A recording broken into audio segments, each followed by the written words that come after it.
বিশ্ববাসীকে কাঁপাতে মুক্তি পেল শাকিব খানের তুফান ছবির টাইটেল গান, যেটা দেখে মনে হচ্ছে যেন তামিল অথবা হিন্দি ছবির গান। একটা সিনেমার টাইটেল গান অতি গুরুত্বপূর্ণ।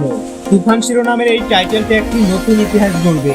বাংলাদেশে এর আগে এত বড় আয়োজনে কোনো সিনেমা নির্মাণ করা হয়নি। দেশীয় ইন্ডাস্ট্রির ব্যয়বহুল তারকা শাকিব খান, তার সিনেমা মানে নতুন কিছু। বলা বাহুল্য, দেশে এখন একমাত্র তার সিনেমা দেখতেই দর্শক সিনেমা হলে যায়। এ ছবির টাইটেল গানটি মুহূর্তেই ছড়িয়ে পড়েছে সোশ্যাল মিডিয়ায়।